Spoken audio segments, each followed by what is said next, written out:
नमस्ते, मैं हूं सौरभ प्रोजेक्ट नोमैड से। दया, सहानुभूति और करुणा यानी कि काइंडनेस, एम्पैथी और कंपैशन, ऐसे बहुत सारे शब्द हैं जिनके मतलब और प्रैक्टिस शायद ही हम अपने लाइफ में कभी करते हैं। इसके पीछे कारण एक ही है, हमें इन शब्दों के साथ परिचय कोई नहीं करवाता। जबकि एक बेहतर समाज का बुनियाद इन्हीं चंद शब्दों के मायने और उसके अभ्यास में छुपा रहता है ना। कमाल की बात। चलिए इसे आज हम थोड़ा सा गहराई से समझने की कोशिश करते हैं और एग्जाम्पल के तौर पे एम्पैथी यानी कि सहानुभूति को चुन लेते हैं। बचपन से लेके बुढ़ापे तक एक इंसान को शायद ही अपने लाइफ में कभी सहानुभूति मिलता होगा। ये है तो एक दुखद बात, लेकिन ये एक घोर सच्चाई भी है। ज़िंदगी का लगभग 1/4 हम दूसरों के बने बनाए नियम पे काट देते हैं।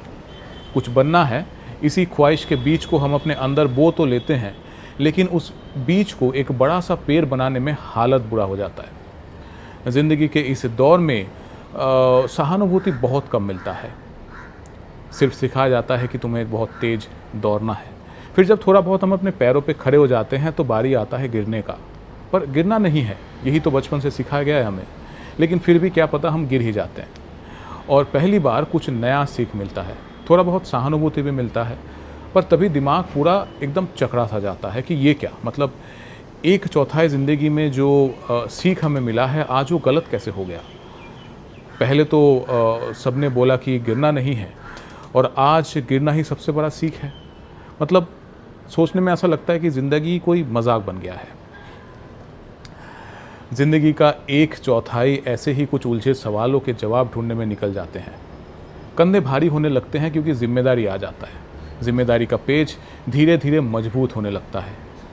समय है दूसरों को देख के सीखने का, समझने का, सोचने का।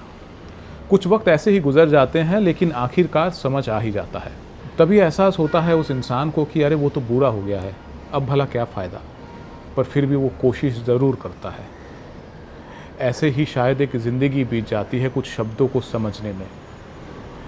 दया, करुणा और सहानुभूति, क्या हम एक बच्चे को बचपन से नहीं दे सकते?